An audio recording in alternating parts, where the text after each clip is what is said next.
સૌને ખબર છે કે ગંભીરા બ્રિજના દુર્ઘટના થયા પછી એક ટ્રક ખાસા સમયથી ત્યાં એક હેઝાર્ડિયસ એટલે કે ખૂબ જ શું કહેવાય કે નુકસાન કરતો એક અંદર પદાર્થ છે જેના લીધે ત્યાં અટકી રહ્યું છે અને ઉતારવાનો પ્રયત્ન કરી રહ્યા છે, પરંતુ હવે જાણકારી મળ્યું છે કે એને બલૂન એર ટેકનોલોજીથી એને ઉતારવામાં આવશે. બલૂન એર ટેકનોલોજી બેઝિકલી એક મોટા બલૂન્સ હોય છે જેને આર્કિમેડિસ પ્રિન્સિપલ અને બાયોએન્ટ ફોર્સના કોન્સેપ્ટથી એને આખો લિફ્ટ કરવામાં આવે. આ બલૂનને નદીના પટમાં લાવીને એસેમ્બલ કરવામાં આવશે. ત્યાં પ્રોપેન ગેસના મદદથી એની અંદર ગેસ ભરવામાં આવશે અને એને આપણે લિફ્ટ કરીશું.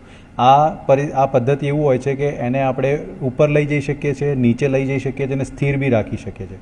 તો અહીંયા આ ટ્રકનું જે વજન છે લગભગ 1000થી 1500 કિલોના જે વજન છે એના કરતાં વધારે કેપેસિટીવાળા 2 બલૂનનો ઉપયોગ કદાચ કરવામાં આવશે અને આ ટ્રકને 2 જગ્યાએથી બાંધી અને એને લિફ્ટ કરવાનો પ્રયત્ન કરવામાં આવશે. એર લિફ્ટ જે સાંભળ્યું છે એવું જ આ ટ્રકને કરવામાં આવશે.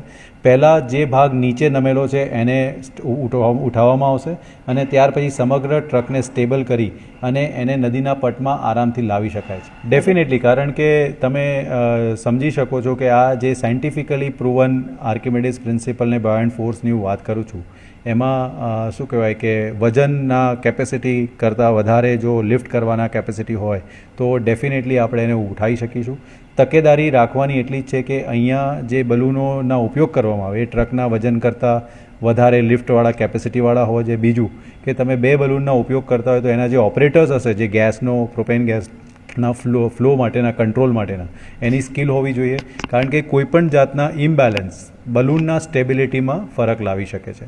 તો એનાથી અકસ્માત થવાના ભય રહે છે. પરંતુ જો સાવચેતીપૂર્વક અને સમગ્ર ઘટનાને ટેકનિકલી ઇવેલ્યુએટ કરીને એને સારી રીતે જો હેન્ડલ કરવામાં આવશે તો આ ટેકનોલોજીથી આપણે બ્રિજ ઉપરથી જે ટ્રક ફસાયેલો છે એને સારી રીતે ઉતારી શકીએ.